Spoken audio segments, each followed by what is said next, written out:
जो कहानी मैं अभी आपको बताने जा रहा हूँ ना, वो आपको इतना कुछ सिखा देगी जो आप 4 से 5 और हो सकता है 10-10 वीडियो में सीख पाओ। उतना ही ये कहानी आपको सिर्फ एक ही वीडियो में सिखा देगी। तो चलो कहानी को शुरू करते हैं। तो एक साधु था।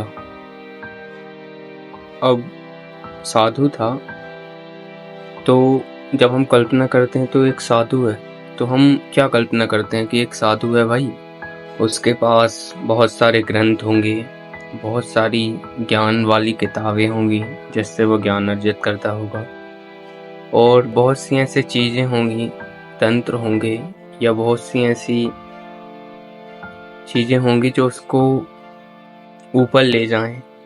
ऊपर ले जाने से मतलब है अध्यात्म में वृद्धि करवाए, अपने भीतर की खोज में वृद्धि करवाए।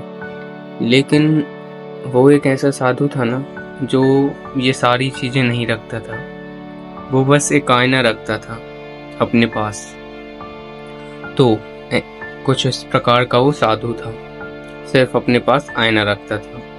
अब वह साधु एक दिन एक गांव में जाता है, और जब वह गांव में जाता है तो लोग बड़े हैरान होते हैं ये देखकर कि यार ये साधु है और ग्रंथ वगैरह और ज्ञान वाली चीज़ें वगैरह तो रखता नहीं, बस एक आईना रखता है। ये मतलब गांव वालों को कुछ समझ में नहीं आया।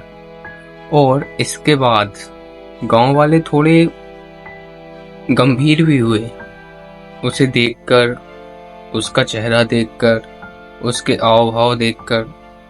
पर इसे उन लोगों ने कुछ दिनों के लिए नज़रअंदाज कर दिया। फिर वह साधु भी वहीं पास के गांव में, उसी गांव में पास में एक पहाड़ था, तो वह साधु वहीं पर रहने लगा, पहाड़ की चोटी पर।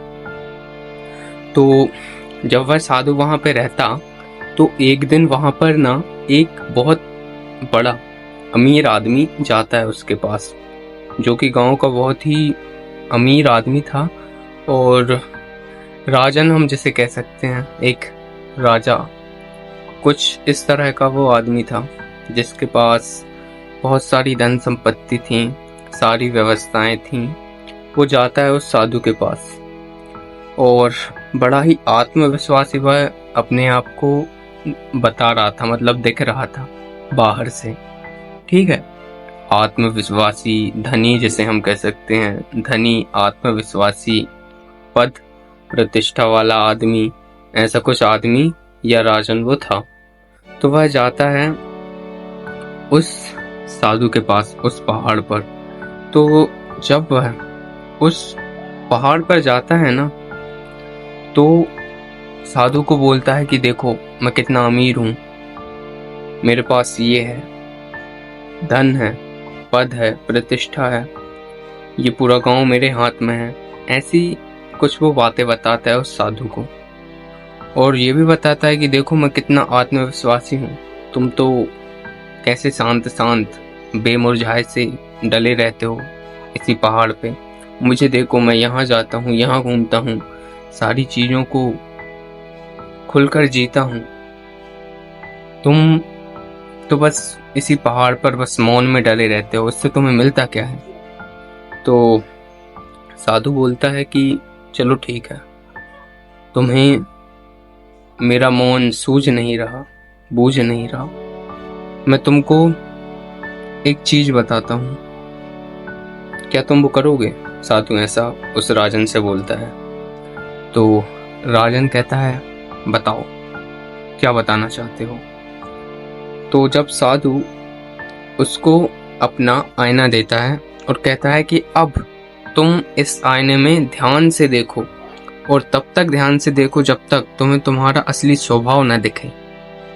तो राजन उस आईने को बड़ी गौर से, ध्यान से बहुत देर तक देखता है, और जब वह बहुत देर तक ध्यान से उस आईने को देखता है ना, आईना तो मामूली सा था, पर जब वह बहुत ध्यान से और बहुत देर तक देखता है तो उसे अपने अंदर और उस चेहरे में भय, उदासीनता का तो नामो निशान भी नहीं था। बहुत भयभीत वह दिख रहा था अपने भीतर से, और आत्मविश्वासी तो बिल्कुल भी कह नहीं सकते हम जिसे।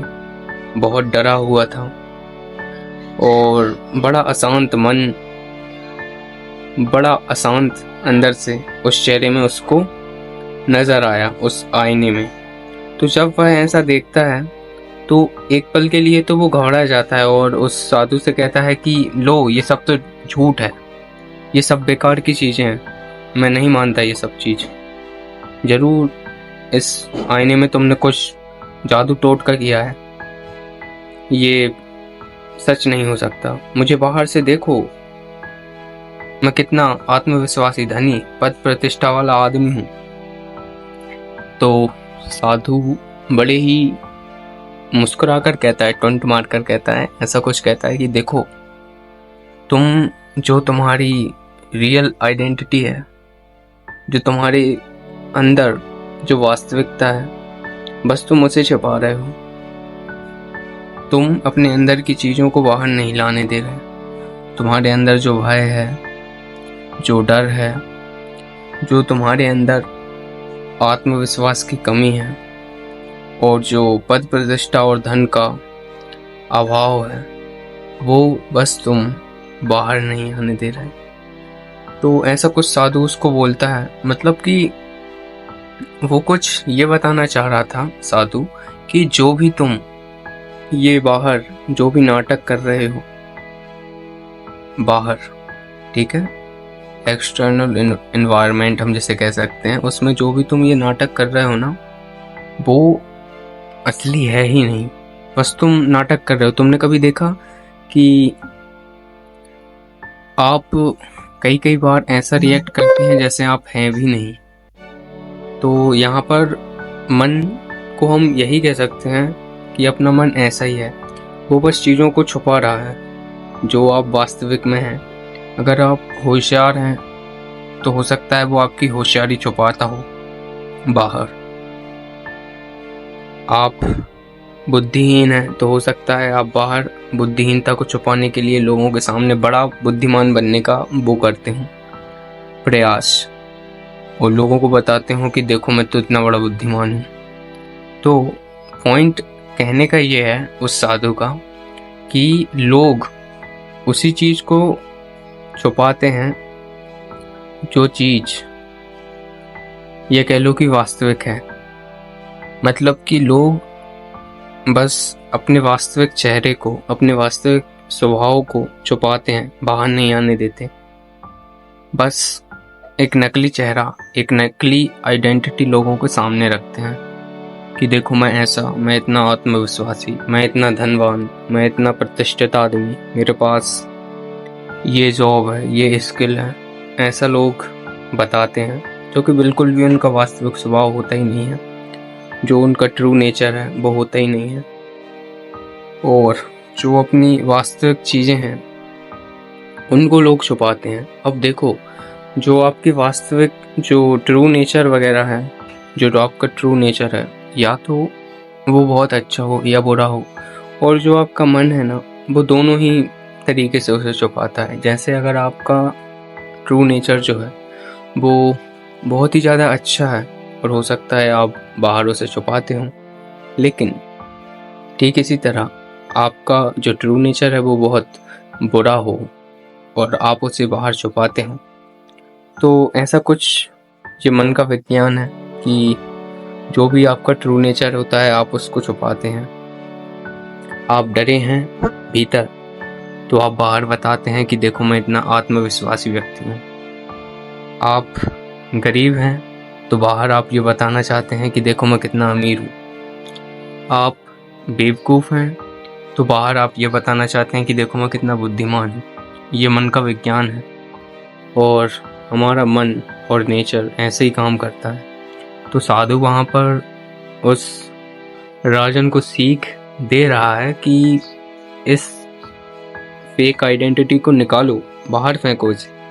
जो तुम वास्तविक में हो उस आइडेंटिटी को तुम बाहर लाओ। ऐसा कुछ वो साधु सिखाने की कोशिश कर रहा है, लेकिन राजा तो डर जाता है और उस डर में ही उसकी रियल आइडेंटिटी प्रकर्षित होती है, प्रदर्शित होती है दोस्त। Thank you.